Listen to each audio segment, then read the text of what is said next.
چاہتے ہیں. عمران خان صاحب کی جو اس وقت جو فوری طور پر جو ریس ہے وہ یہ ہے کہ ان کے خلاف کیسز نہ بنیں, ان کو جیل میں نہ ڈالا جائے, اور دوسرا عمران خان یہ بھی چاہتے ہیں کہ کسی طریقے سے الیکشن جلدی ہو جائیں. آج آپ نے الیکشن کمیشن کے حوالے سے ہائی کورٹ کا فیصلہ اوورٹرن ہوتے ہوئے دیکھا ہے. یہ ذرائع کہہ رہے ہیں کہ آنے والے دنوں کے اندر آپ جو ٹائیڈ ہوگی, یعنی جو لہر ہوگی, آپ اس کو عمران خان صاحب کی طرف مڑتے ہوئے دیکھیں گے. یہ جو ملک ریاض کا جادو ہے وہ اس وقت پس پردہ چل رہا ہے. اسٹیبلشمنٹ سے بھی ملک ریاض صاحب بات کر رہے ہیں, پشاور میں بھی ملک ریاض صاحب کے رابطے ہیں. ظاہری بات ہے کنسٹرکشن کا ان کا کاروبار ہے, دور تک ان کی ہو چلی ہے کہ جو ملک ریاض ہیں وہ کوئی ایک ایسا توڑ ڈھونڈ لیں گے کہ آصف علی زرداری کوئی ایسا سوراخ قائم کر لیں گے جس کے اندر ایٹ لیسٹ الیکشن کی طرف معاملات چلے جائیں, یا وہ ہو جائے جو وزیر اعظم عمران خان صاحب چاہتے ہیں. سابق وزیر اعظم عمران خان چاہتے ہیں. عمران خان صاحب کی جو اس وقت جو فوری طور پر جو ریس ہے وہ یہ ہے کہ ان کے خلاف کیسز نہ بنیں, ان کو جیل میں نہ ڈالا جائے, اور دوسرا عمران خان یہ بھی چاہتے ہیں کہ کسی طریقے سے الیکشن جلدی ہو جائیں. آج آپ نے الیکشن کمیشن کے حوالے سے ہائی کورٹ کا فیصلہ اوورٹرن ہوتے ہوئے دیکھا ہے. یہ ذرائع کہہ رہے ہیں کہ آنے والے دنوں کے اندر آپ جو ٹائیڈ ہوگی, یعنی جو لہر ہوگی, آپ اس کو عمران خان صاحب کی طرف مڑتے ہوئے دیکھیں گے. یہ جو ملک ریاض کا جادو ہے وہ اس وقت پس پردہ چل رہا ہے. اسٹیبلشمنٹ سے بھی ملک ریاض صاحب بات کر رہے ہیں, پشاور میں بھی ملک ریاض صاحب کے رابطے ہیں. ظاہری بات ہے کنسٹرکشن کا ان کا کاروبار ہے, دور تک ان کے رابطے ہونا لازم ہے. اور اس کے ساتھ ہی جو بنی گالہ کے اندر بھی ملک ریاض کی آج کل روز آندیاں جاندیاں ہیں. مجھے یہ بھی کہا گیا ہے کہ آپ اگر بنی گالہ روڈ کے اوپر کھڑے ہوں تو آپ کو مخصوص گاڑی آتی جاتی مختلف اوقات کے اندر نظر آئے گی, تو آپ اس گاڑی کا پتہ کر لیں تو آپ کو خود بخود پتہ چل جائے گا کہ کون آ رہا ہے اور کون جا رہا ہے. صرف ناظرین کو ایک بیک گراؤنڈر دینے کے لیے, جبکہ بیک گراؤنڈر نہیں, اب فور گراؤنڈر ہے ویسے تو, وہ یہ کہ ملک ریاض اور فرح گوگی, یعنی وہی فرح گوگی جن کے بارے میں ہم نے آپ کو بتایا تھا, وزیر اعظم عمران خان کی اہلیہ بشریٰ بی بی کی فرنٹ پرسن, اور وزیر اعظم عمران خان کے گھر تک پہنچنے والے اس کالے دھن کے سلسلے کی مین جو کریکٹر ہے, جو کہ بہت ساری جو پوسٹنگز ہوتی تھیں, بہت ساری جو بیوروکریسی کے اندر, جو بہت ساری ڈسٹرکٹ ایڈمنسٹریشن کے اندر, پولیس کے اندر جو ہے وہ اپنی مرضی کے افسروں نے اپنی جگہوں پر لگنا ہوتا تھا, اس کے عوض جو پیسے لیے جاتے تھے,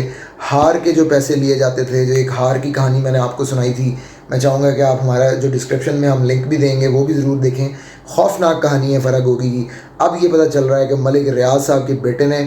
209 کنال کے قریب جو اراضی ہے وہ فرح گوگی کے نام پر ٹرانسفر کروائی, اور مبینہ طور پر یہ جو ٹرانسفر تھا یہ ایک کک بیک تھا. یہ جو کک بیک ہے یہ کیوں لیا گیا, کیوں دیا گیا, اور فرح گوگی سے جو ٹرانسفر ہوا, یہ جو کک بیک ہوا,